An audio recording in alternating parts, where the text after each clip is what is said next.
I spent most of my early life growing up in the Great Plains, and I remember moving a lot, town to town. Now, many would say there wasn't much to talk about, but I had a fair share of memories growing up there.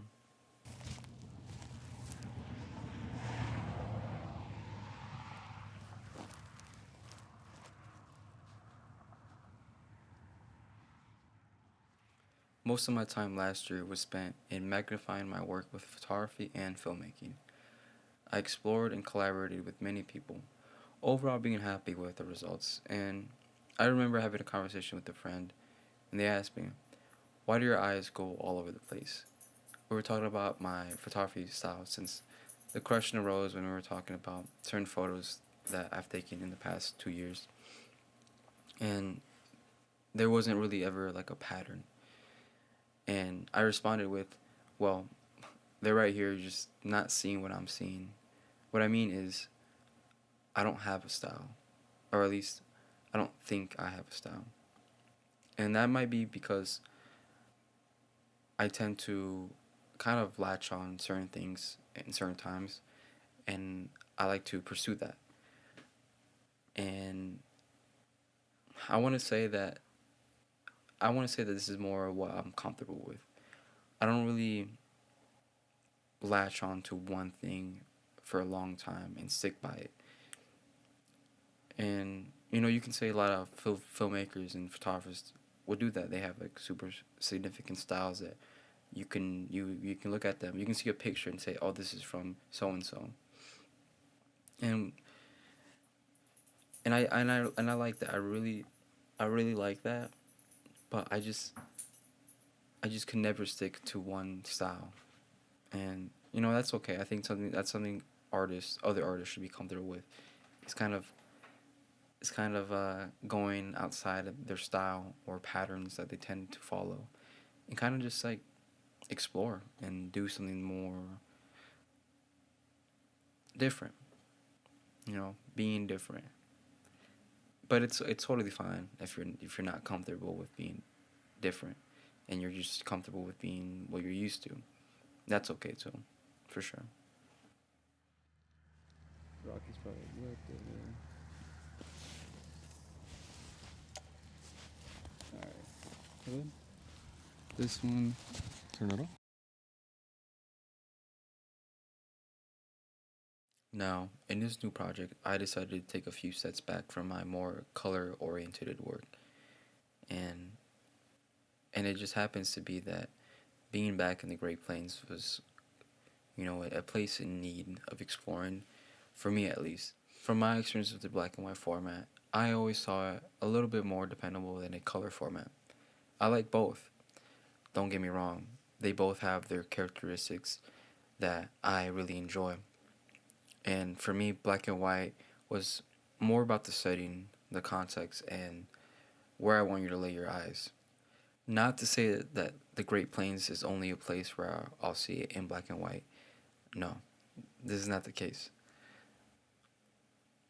This project is for me to focus on the emptiness, the abandonment, void of any life, left out pieces of these locations.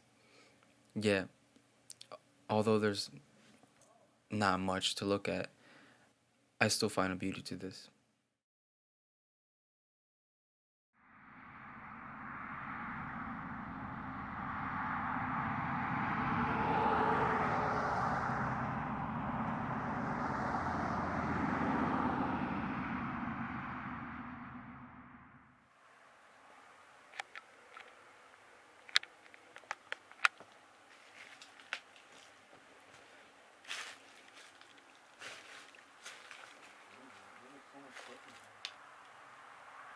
I bet.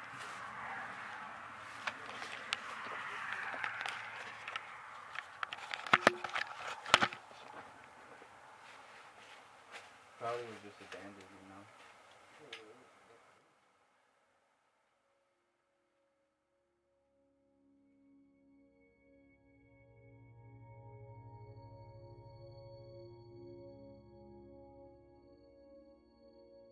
Not the first photo of this project, but this is the first style in which I focus on this look.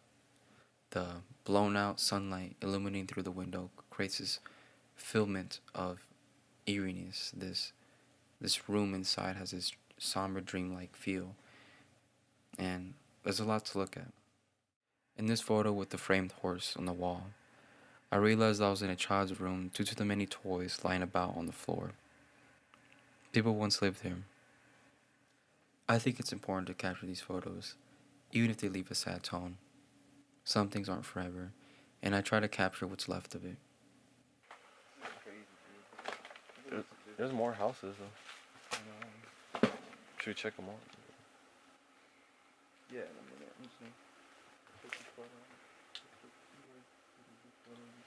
Cop shows up. I'm very satisfied with this photo. I know there's a lot to look at, but the mess is the subject. You can see a glass charm with a bear hung next to the window in the left frame. There's dishes scattered around. The ceiling is peeling apart, revealing the attic upstairs. It's all devastating.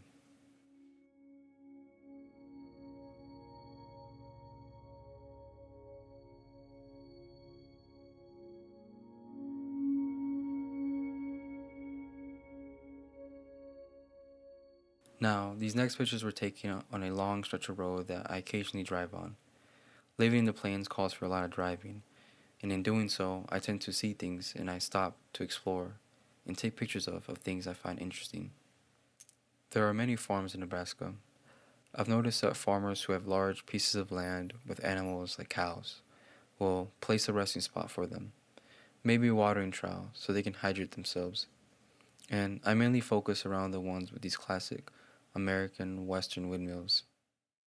Now, in this next part of the video is where the fun begins, as in, I popped in a fresh roll of T-Max 400 into my Canon A1. Now, before I decided to venture off into this town called Ord, I stopped by and parked my car while it began to rain to take this photo off my Nikon.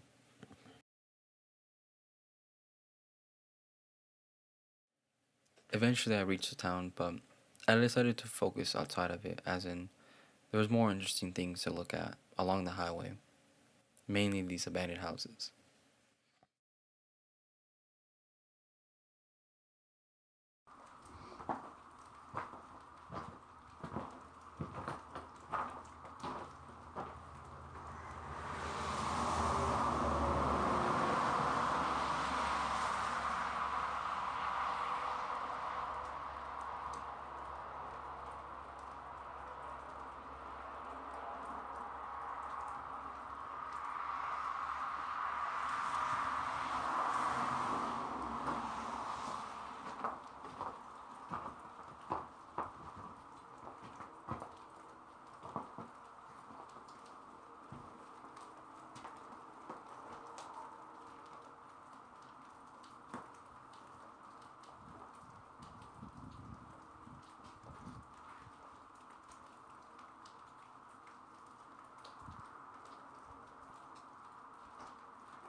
I love this photo. Again, the sunlight shines through the window to fill the interior of this room. I get a sense of eeriness, this rocking chair that just sits there while everything else is missing. Yes, there's wooden pieces lying about, but the chair being the only furniture in this room is so mystical to me. Now, I like to show some other pictures I've taken inside the house. Some I'm very happy with.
Now in this photo I try to capture much of the view from the window without making the foreground impossible to see. I think it worked out pretty well. These last three pictures reminded me of Tim Burton's film Edward Scissorhands, particularly Edward's attic, and that could be because most of the structures here are falling apart, warped, and ugly, and this description goes parallel with what I'm going for. Overall, I was satisfied with this day, and it was time for me to go home.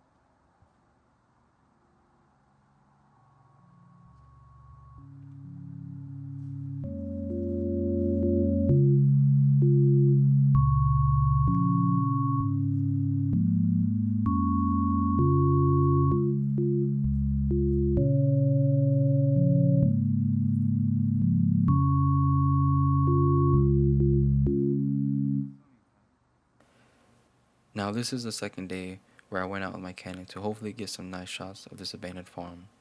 There was a lot to look at, and most of my favorite shots were from this day. I also tried recording some POV footage, but my Sony died on me, and I was a little upset about it, but I'm not always prepared for these certain things, and that's okay.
I have such a bad lisp. It's prominent when I'm reading a script. Sorry. You're probably wondering why I leaped away from the camera, and that's because my shadow would have gone in the frame, ruining the photo I wanted to get. Also, in the previous photo, you can see my camera's reflection on the window. I did not intend to do that, but I still liked it even if I didn't mean to.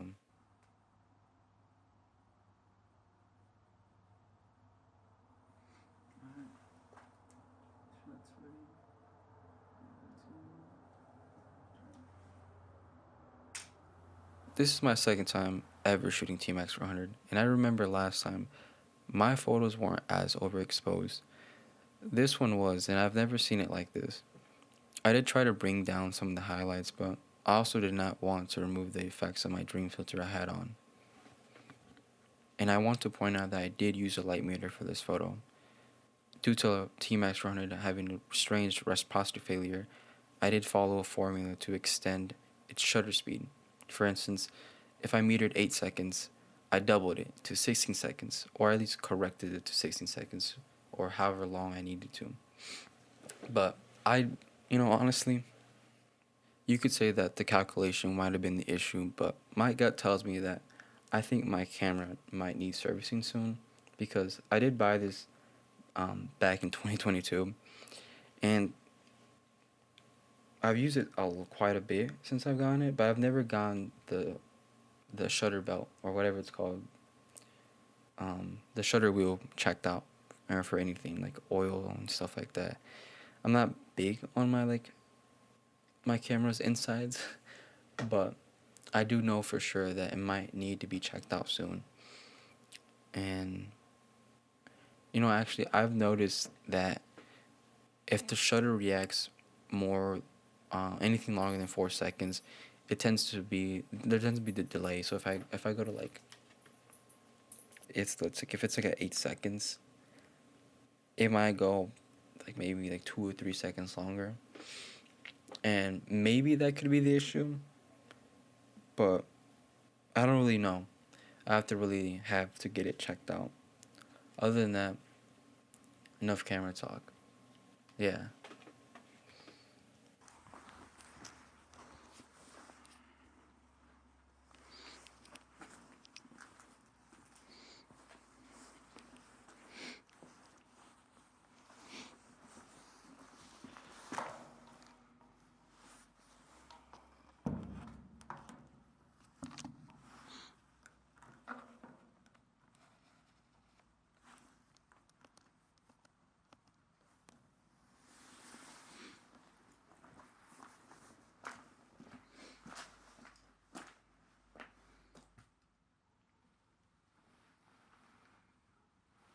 It's too close for me now.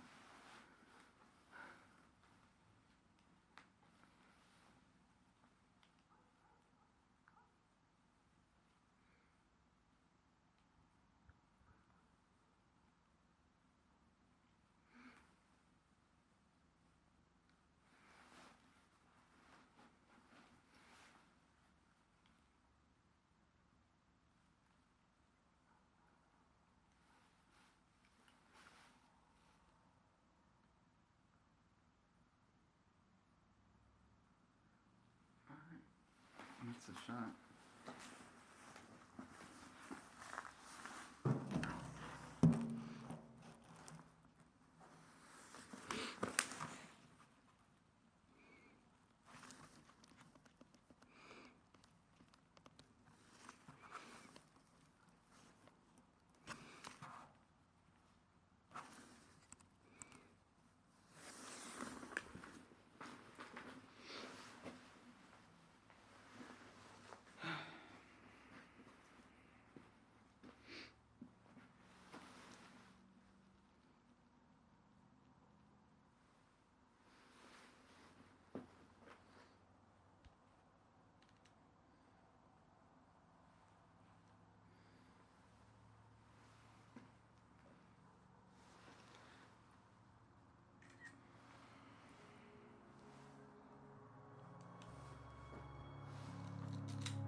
This one came out so nice.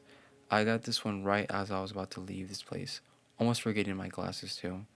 I basically tried to put the camera as close as possible to the window since I thought it would look interesting with the glass creating this fuzzy look, and it came out better than I expected.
You see what I did there? If you haven't noticed already, a lot of my photography takes inspiration from various pieces of media. And in this case, I was listening to a lot of artists in the Midwest emo genre. American football being a big one, of course, but I also really enjoyed connecting music from Tiger's Draw, Teen Suicide, Sea Haven, and although Ethel Kane is in like a whole different world, I still view her artistry as a big piece to this project.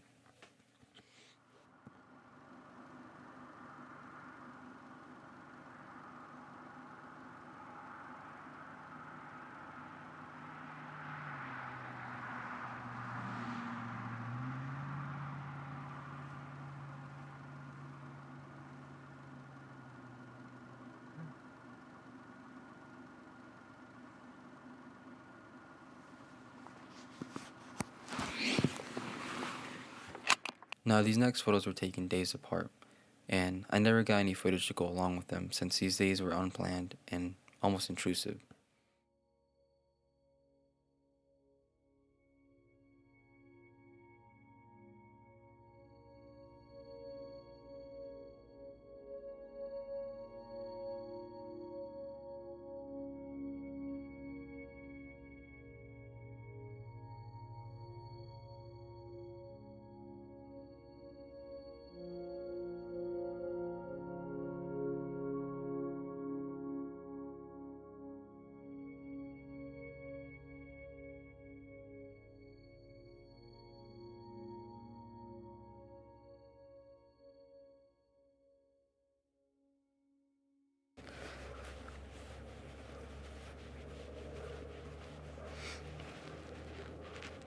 All right. So it's actually a nice sunny day. It's kind of a contrast to the other days where I've been out shooting. I'm actually just walking around this town because I drove past here and I saw something I really want to take a picture of. So I came back, and it's actually like noon right now. High noon, I'd say. Very contrasty. There's a few clouds you can see, but since I'm shooting black and white, I kind of wanted to go for more contrast.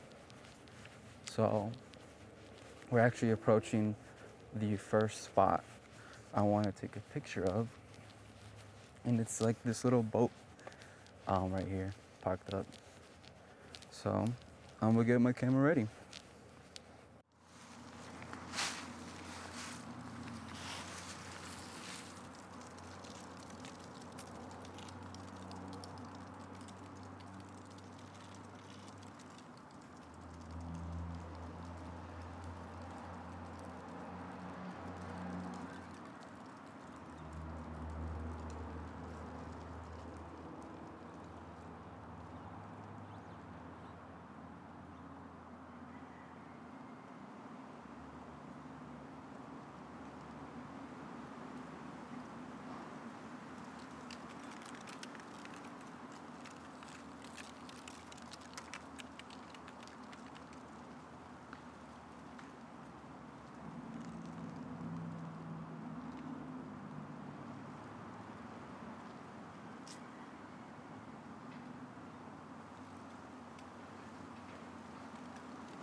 I have no clue what happened here, My assumption is that I might have moved the double exposure lever on my camera, but I would have remembered that since it's like something you really got to mess with to make it happen. And these weren't the only two that were affected. There were two other shots in a row that were like this. Regardless, I still like how these images came out. Alright, so I've approached my next spot that I want to take a picture of.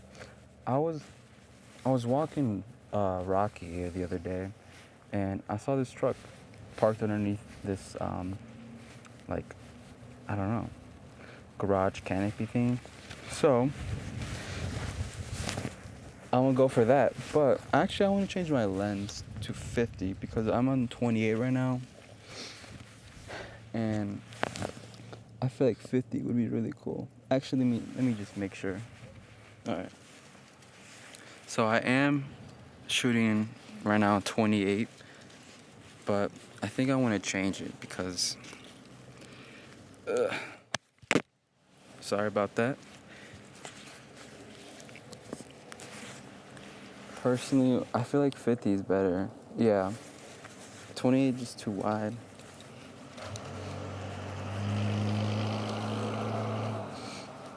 Alright. Let's switch it out.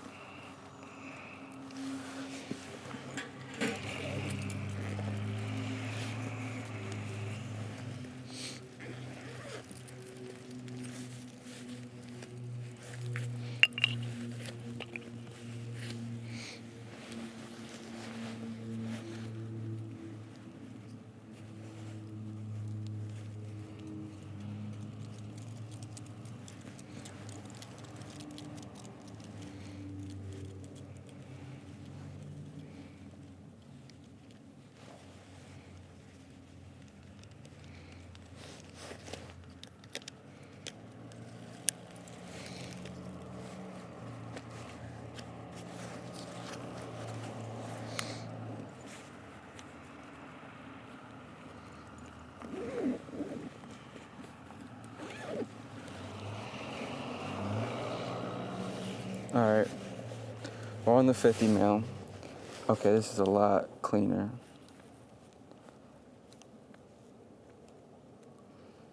Yeah. This is cool. Let me meter really quick, because I don't know.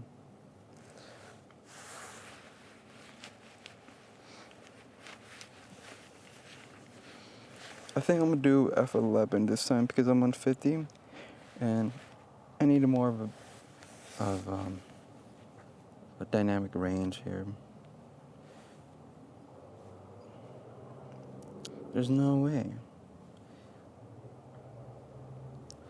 I'm gonna point it onto the vehicle itself. I think I'm gonna go for two different angles because it's reading 250th and between 500 and 1,000, so it's like 800. But my camera doesn't have that setting, so I'm gonna do 250 for the first photo, and then I'll switch it out.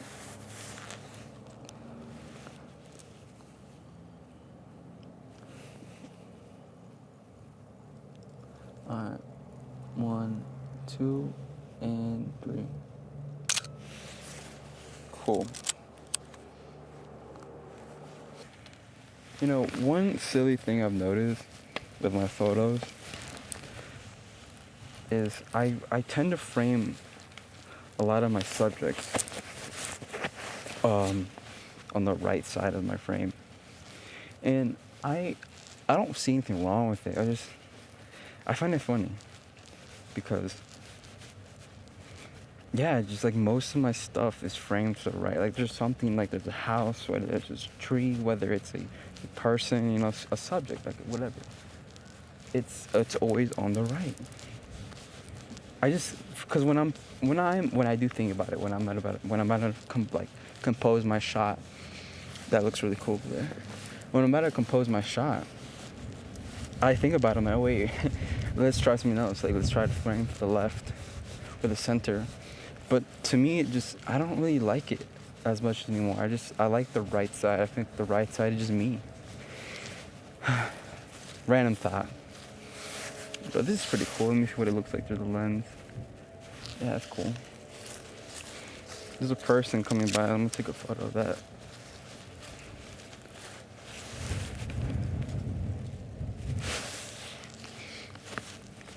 Actually, I might go closer.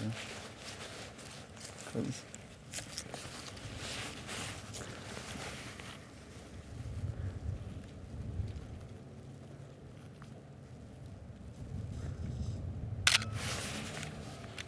I hope to have gotten a better focus on the person walking in the frame, but I felt like getting closer to the fence, which sucks. But it's okay. I still think it came out pretty nice. See, look at this. I'm framing to my right now. You guys probably don't see it, but I am.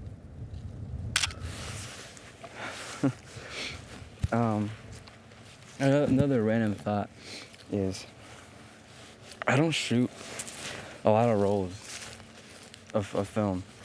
And, I have friends. I know a friend goes crazy with film. But like a lot of, YouTubers and influencers on like social media, they shoot a lot of rolls. And it's not even like about, well, probably is a lot about the money, because film is expensive. One roll of Kodak Portra 160 is like, about, I think $20, something like around there. Last time I checked, it's been a while. And that's just for the roll. That's just for owning it. Now to shoot it and then have it develop. Now let's say you're sending it to a lab. That's really cool over there.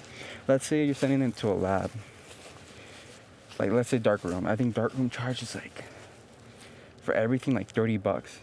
Developing, scanning, and shipping, depending where you are. But it's like around there, $30 is what you usually pay. So that's already like $50 right there for one roll.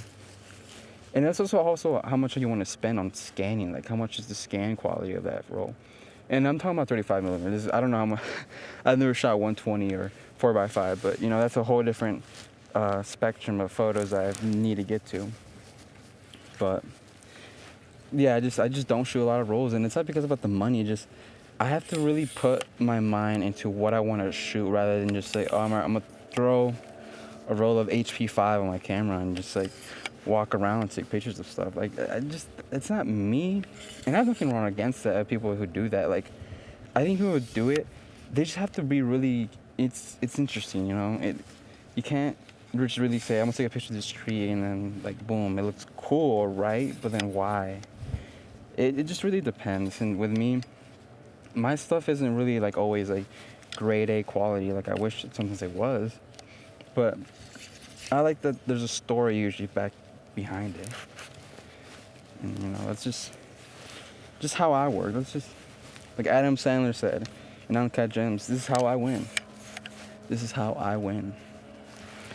Camera's dead yet? No, it's still going. This thing said it's had like 20% of battery on it. Since I started recording. I hung my backpack as a weight so it doesn't fall. But yeah, I have that.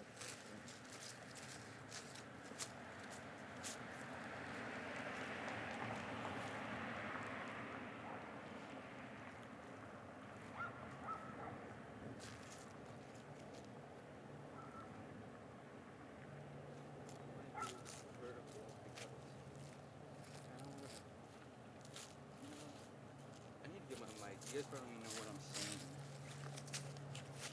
Let's do that again.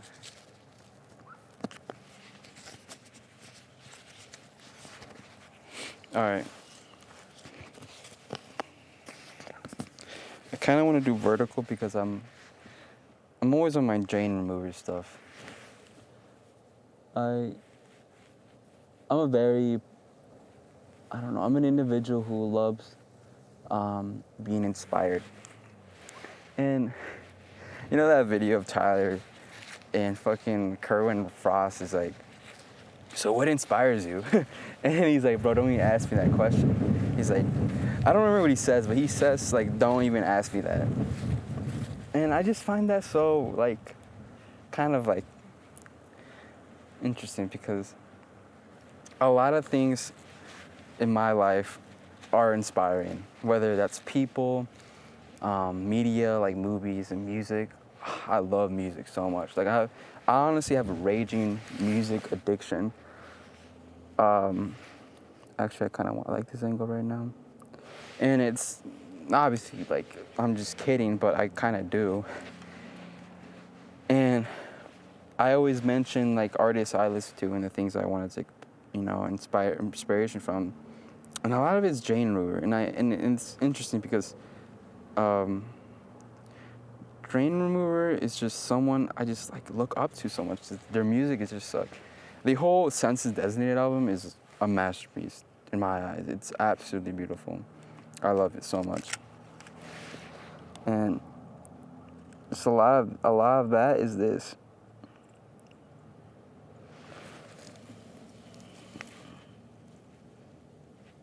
Alright, photo, boom. Maybe I'm just talking out of my ass. But I don't really care. This is me. This is what I like doing. Well, the sun's stuck in clouds right now, so I might have to wait a little bit.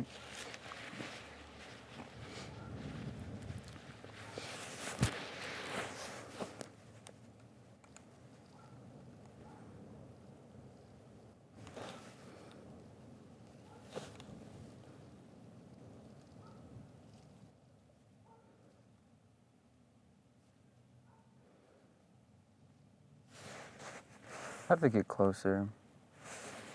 Because if I do take that shot, it probably would look cool in my head. But I won't really get the fence in focus. Oh, look at that. I'm actually framing to my left now. But I gotta wait for the sun. Because it's gonna look really, really moody when it's not there. Alright.